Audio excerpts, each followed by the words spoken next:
लिखो some natural acid. अब headline दीजिए बाबू, सम नेचुरल एसिड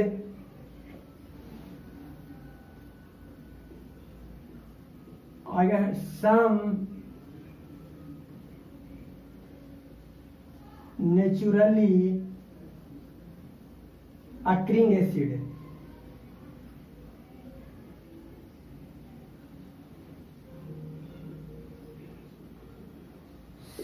सम नेचुरली अक्रिंग एसिड, एक तरफ नेचुरल सोर्स दे दो बाबू, नेचुरल सोर्स, और एक साइड क्या दो, एसिड दो। तो पहला में लेमन ऑरेंज। अब बताइए बाबू, लेमन ऑरेंज में कौन सा एसिड रहता है? साइट्रिक एसिड रहता है। सेकंड में आइए बाबू, लेमन ऑरेंज के बाद आता है कौन सा? एप्पल। एप्पल में कौन सा एसिड होता है बाबू? मैलिक एसिड होता है। कौन सा एसिड होता है?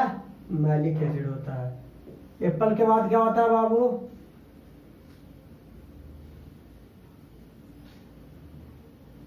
सोर मिल्क या कर्ड, लैक्टिक एसिड।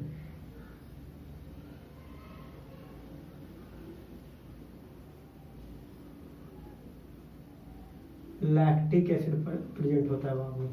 अब फोर्थ में लिखो टमारिंड। टमारिंड को क्या कहा जाता है बाबू? इमली के नाम से भी जानते हैं। इमली में कौन सा पाया जाता है? अब बताइए, ये बताए हैं टारटेरिक एसिड, नहीं बताए होंगे? टारटेरिक 7th क्लास में बताए होंगे, टारटेरिक एसिड। इमली में कौन सा एसिड बाबू? टारटेरिक एसिड। अब इमली के बाद टोमेटो। टोमेटो मीन्स टमाटर। टमाटर में कौन सा एसिड होता है बाबू? ऑक्सैलिक एसिड होता है। कौन सा एसिड होता है? Oxalic acid. विनेगर में कौन सा एसिड होता है बाबू? ये बताएं बाबू, इसमें एसिटिक एसिड होता है। कौन सा एसिड होता है? एसिटिक एसिड, ये भी बताए हैं, ये तो यही बताए हैं। प्रोटीन में कौन सा एसिड होता है?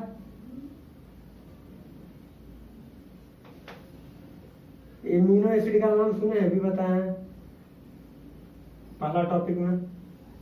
एमिनो एसिड होता है बाबू। चलिए इसी में पॉइंट देके लिखिए तो बाबू, इसमें पॉइंट देके लिखिए।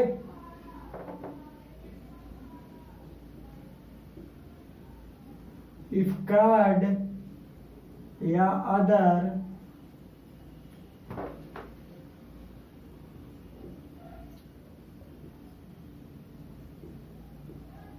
source substance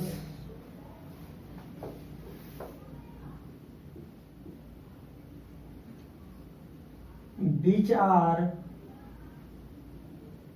acidic in nature, which are acidic in nature, जो क्या होते हैं नेचर में, क्या होते हैं? एसिडिक होते हैं।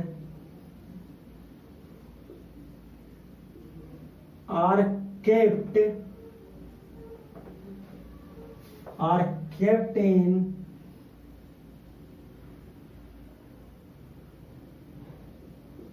copper या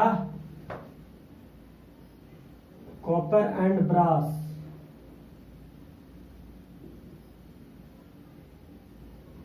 copper and brass vessels,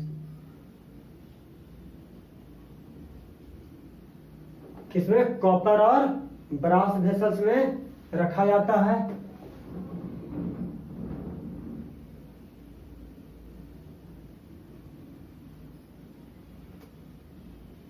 they react to form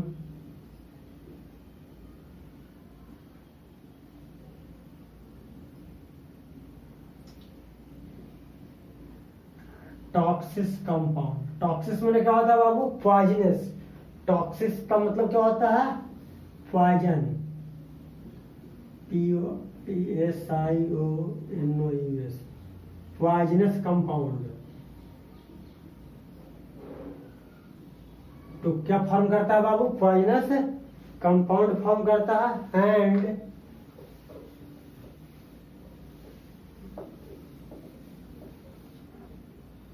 and make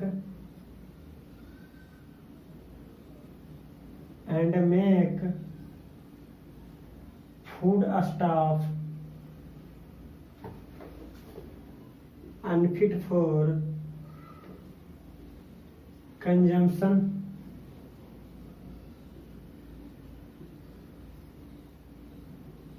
जो हमारे कंजम्पशन के लिए क्या होते हैं बाबू? अनफिट होते हैं, हेल्दी नहीं होते हैं। अब आपको दिमाग में आया होगा कि सर फूड स्टॉक क्या होता है?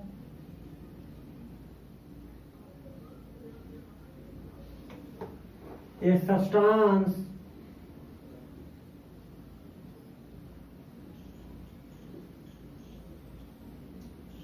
which is used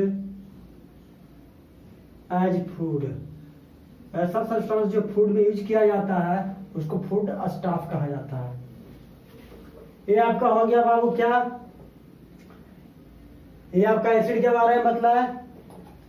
एसिड को कैसे डाइल्यूट करेंगे इसके बारे में बतला है बाबू। नेचर में जो हमारे जो फ्रूट्स वगैरह होते हैं, जो सब्सटेंसेज होते हैं, उसमें कौन कौन से एसिड पाए जाते हैं ये बता है। अगर इसको हम वेसल्स में रखेंगे तो क्या कर पाएगा एसिड, इसके बारे में बतला है। अब आइए, स्ट्रॉन्ग एसिड फिनिश हो गया, वीक एसिड भी फिनिश हो गया, उसका कैरेक्टरिस्टिक्स एसिड आपका फिनिश होता है। अब आइए, स्ट्रॉन्ग बेस किसको कहते हैं? देखिए, स्ट्रॉन्ग एसिड और स्ट्रॉन्ग बेस। तो बेस जानते हैं जो बिटर इन टेस्ट होता है। क्या होता है बाबू? जो टेस्ट में क्या होता है? बिटर होता है।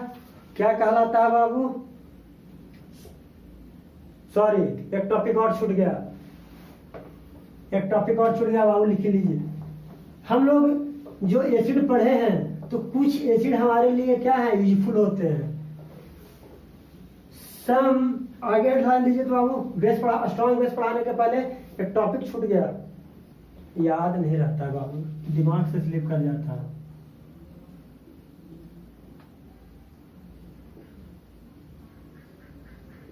Some useful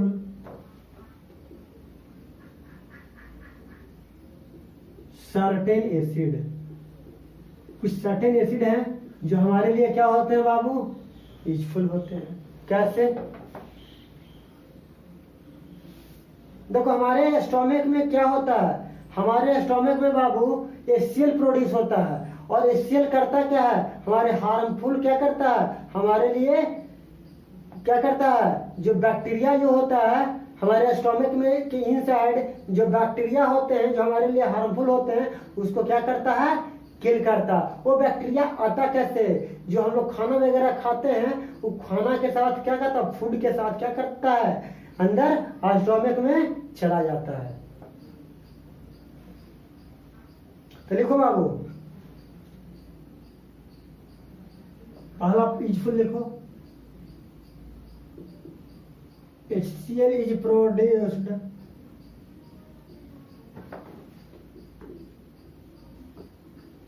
in the stomach which is harmful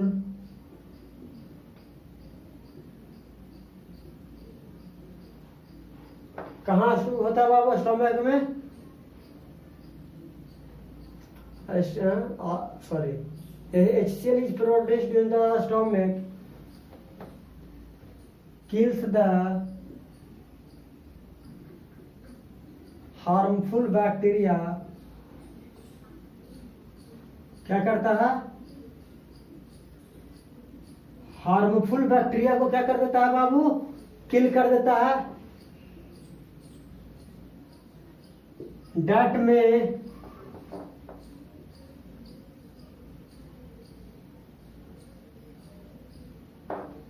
inter, कहाँ इंटर करता है बाबू? स्टोमक में। किसके द्वारा? Inter into the stomach along with the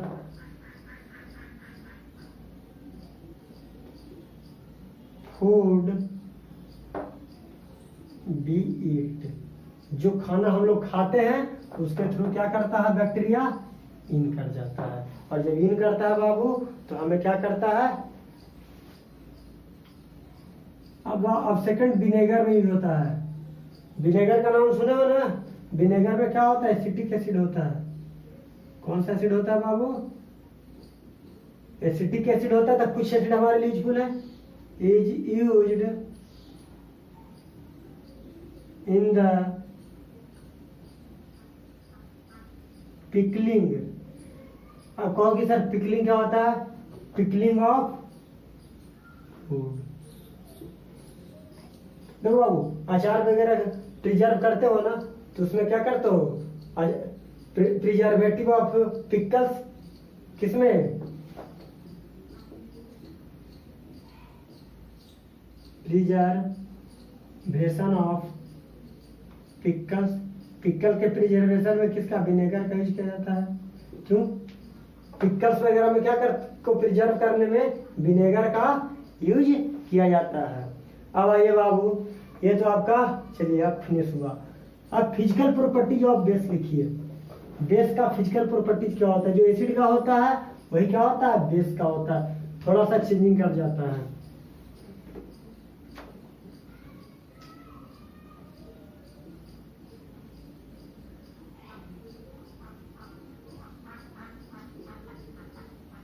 physical properties of base का फिजिकल क्या है, all basic substance, all basic substance are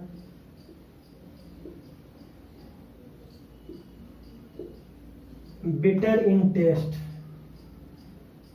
जितने भी बेसिक सब्सटेंस हैं वो टेस्ट में क्या होते हैं बाबू, बिटर होते हैं।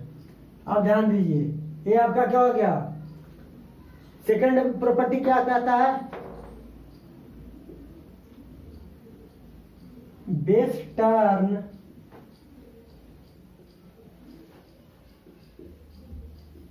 Red litmus solution to blue. किसमें चेंज कर देता है बाबू, ब्लू में। Base turn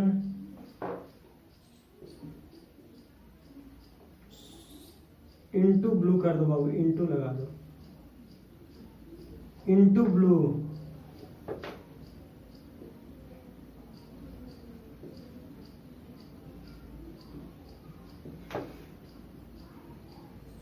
methyl orange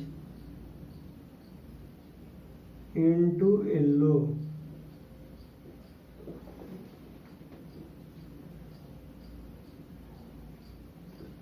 base turn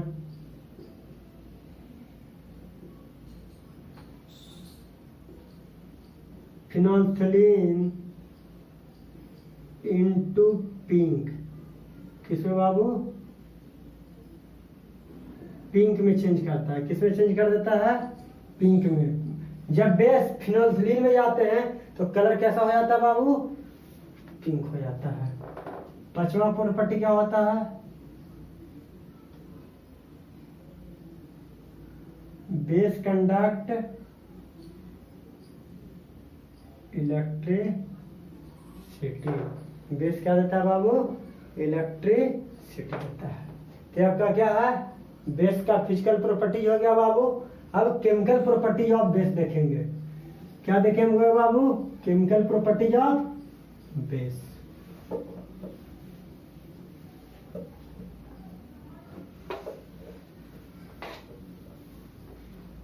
ज्यादा नहीं है, टेंशन नहीं लीजिएगा।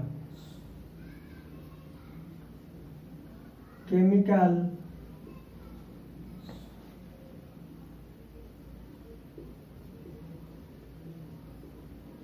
Properties of base.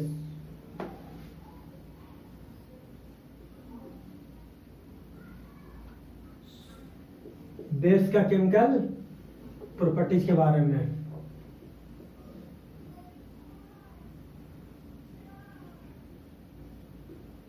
पहला रिएक्शन ऑफ बेस, रिएक्शन किसके साथ करता है बाबू? विथ मेटल के साथ। एसिड भी मेटल के साथ करता था, बेस भी क्या करता है? मेटल के साथ रिएक्ट करेगा। तो देखो, मेटल प्लस बेस क्या देता है बाबू? Salt plus hydrogen gas. Hydrogen gas. अब बताइए एग्जांपल में हम क्या बोले? मेटल ना, तो मेटल में क्या ले लो? जिंक सॉलिड फॉर्म में होता है, NaOH ले लो, इस एक्वस फॉर्म में होता है। अब बताइए बाबू, जब जिंक NaOH के साथ रिएक्शन करता है तो क्या बनाता है? Na2ZnO। ये किस फॉर्म में रहता है? एक्वस फॉर्म में। अब प्लस में क्या देता है? Hydrogen gas. इसको सोडियम जिंकेट कहा जाता है। सोडियम जिंक के साथ ने किया है तो सोडियम जिंकेट होता क्या है? सॉल्ट होता है। क्या होता है बाबू? सॉल्ट। पहला एग्जांपल। अब देखो, जरूरी है खाली जिंक को NaOH के साथ करवावे? नहीं। अगर हम जिंक को KOH के साथ करवाते हैं रिएक्शन,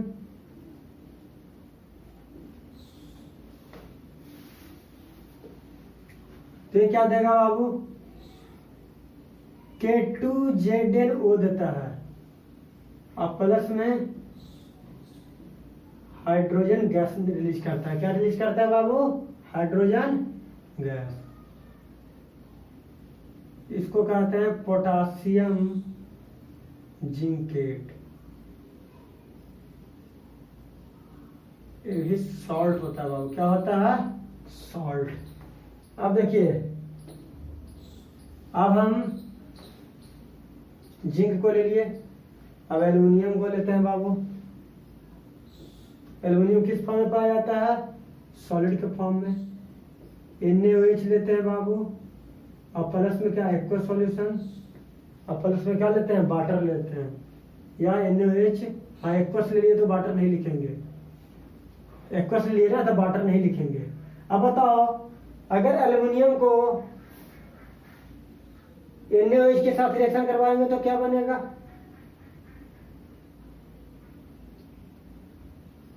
क्या बनेगा? देखो, एल्युमिनियम को जब NaOH के साथ रिएक्शन कराएंगे तो NaAlO2 बनेगा। ये भी एक्वस फॉर्म में होगा। और हाइड्रोजन गैस, सोडियम एल्यूमिनेट इसको कहेंगे। सोडियम एल्यूमिनेट, ये भी सॉल्ट है। क्या है? सॉल्ट है। तो देखिए, ये पोटासियम हाइड्रोक्साइड, सोडियम हाइड्रोक्साइड, तो ये सब क्या हो गया? सब क्या दे दिया? सॉल्ट प्लस हाइड्रोजन गैस दे दिया। क्या दे दिया? तो देखो, रिएक्शन ऑफ बेस किसके साथ? मेटल के साथ। अब रिएक्शन ऑफ बेस किसके साथ? एसिड के साथ। अब बताइए, अगर एसिड और बेस रिएक्शन करता था तो क्या बनाता था? अगर एसिड और बेस रिएक्शन करता था तो क्या देता था? Salt plus hydrogen water. Salt plus water. जब किसके साथ? बेस एसिड के साथ रिएक्ट करेगा, base plus acid. Second chemical property लिख लीजिए कि जब बेस और एसिड बनाएगा तो क्या बनेगा? Salt plus water. तो इसका डिस्कस तो ऑलरेडी हम कर चुके हैं बाबू, कर चुके हैं ना, तो फिर करने का जरूरत है तो कहो तो कर देते हैं, कोई बात नहीं है। देखो, कर देते हैं। NaOH बेस ले लो एग्जांपल में।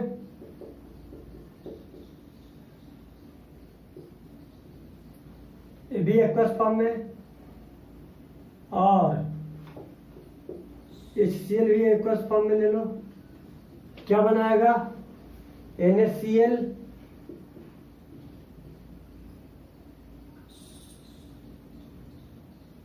और प्लस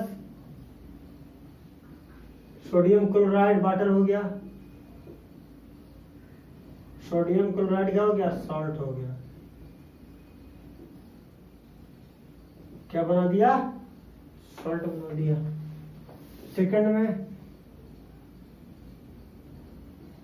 NaOH ले लो, सॉरी KOH ले लो और H2SO4 ले लो। तो KOH और सॉरी दोनों का एक्वस होगा ना। अब बताओ बाबू KOH और HCl ले लेते हैं, तो KOH और सॉरी H2SO4 बोल लेते हैं ना, H2SO4 के साथ आओ करवाते हैं। जब H2SO4 के साथ रिएक्शन करवाएंगे बाबू तो K2SO4 बनेगा। क्या बनेगा बाबू, K2SO4 और प्लस में बाहर क्या आएगा, वाटर का साथ में हो जाएगा, वाटर बनेगा। तो पोटासियम सल्फेट, पोटासियम भी सॉल्ट देगा। कैसे बाबू, ध्यान हम क्या बोले थे, अगर H2SO4 से अगर H को हटाकर क्या वहां पे रिप्लेस करते हैं, मेटल को, तो क्या है, मेटल्स है ना, तो मेटल को जब रिप्लेस करेंगे तो क्या बनेगा, सॉल्ट का फॉर्मेशन होता है। तो K2SO4 बन गया ना। बैलेंस है बाबू, नहीं, यहाँ 2 K है, यहाँ 1 K है। अच्छी बात है, ये बैलेंस है, यहाँ 2 hydrogen 2 hydrogen, 1 oxygen 1 oxygen, sodium 1 sodium 1, HCl 1, ये बैलेंस है, 2 K 2 K। अब बताओ हाइड्रोजन कितना, 2 और 2 4, वहां हाइड्रोजन कितना, 1 है बाबू, 2 से मल्टीप्लाई कर दो, ऑक्सीजन 4 और 2 6, ऑक्सीजन 4 और 2 6, बैलेंस है बाबू। अब थर्ड प्रॉपर्टी लिखिए, reaction of base,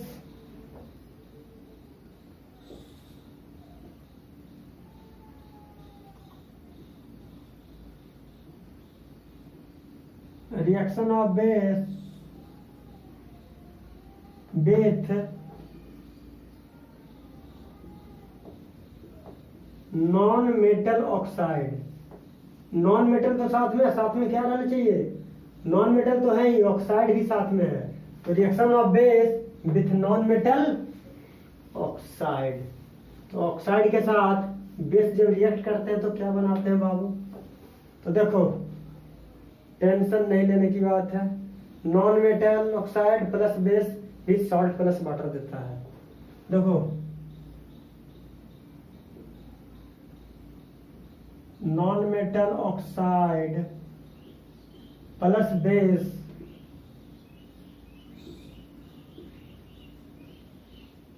salt plus water देता है।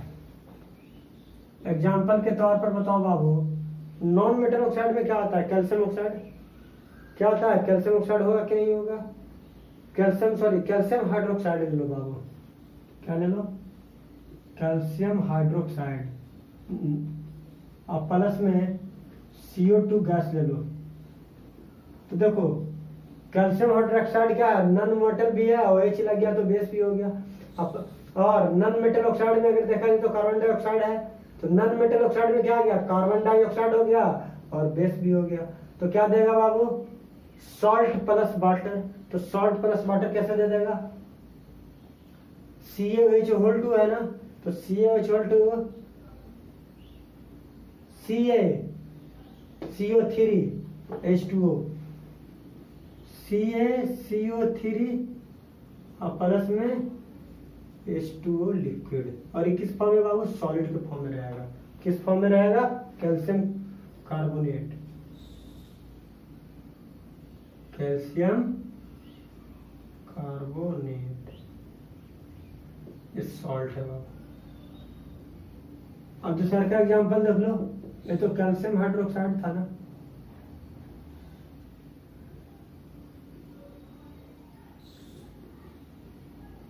तीसर का।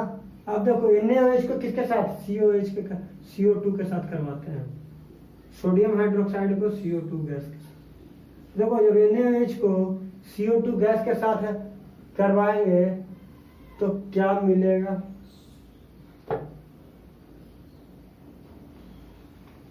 Na2 मिलेगा और CO3 मिल जाएगा। ठीक है, Na2 CO3 और प्लस में वाटर मिल जाएगा, सोडियम कार्बोनेट, सोडियम। देखो अब आपको लग रहा होगा कि सर यहाँ 2 ऑक्सीजन 3 ऑक्सीजन है और यहाँ आपने 3 ऑक्सीजन ले लिया तो देखिए छोटी, तो और हाइड्रोजन कितना 1 है। तो कुछ केस में क्या होता है, देखो कुछ केस में क्या होता है, ये इसको फॉलो नहीं करता है। ये सोडियम किसके साथ, कार्बन और ऑक्सीजन के साथ मिलकर कंबाइन करता था। देखो क्या बना, Na2CO3 बना है ना, तो यहाँ सोडियम का 2 मॉलिक्यूल्स है, तो यहाँ भी सोडियम का 2 मॉलिक्यूल्स। तब देखो 2 हाइड्रोजन, तो 2 हाइड्रोजन, ऑक्सीजन कितना 2 और 2 4, तो ऑक्सीजन कितना 2 है 3 है 4। तो ऑलरेडी जब सोडियम कार्बोनेट बना तो इसको हम बैलेंस किया नहीं। देखो सोडियम कार्बोनेट कब बनेगा, जब सोडियम हाइड्रोक्साइड का 2 मॉलिक्यूल्स लेंगे, सोडियम हाइड्रोक्साइड का 2 मॉलिक्यूल्स लेंगे तब जाकर सोडियम कार्बोनेट बनेगा। तो कैसे दिखेगा बाबू, ये लेबोरेटरी में जाओगे था ना, है ना। चलिए बाबू, ये आपका केमिकल प्रॉपर्टी जब क्या हो गया, बेस फिनिश होता है बाबू। अब आइए बाबू कुछ टर्म्स के बारे में बता देते हैं। केमिकल नेचर ऑफ बेस, आगे हेडलाइन दीजिए, chemical nature of base.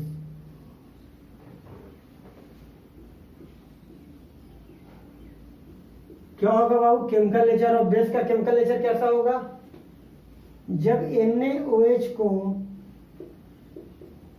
Water के साथ मिक्स कर देंगे बाबू तो Na प्लस एक्वस जोड़ OH माइनस एक्वस देता है।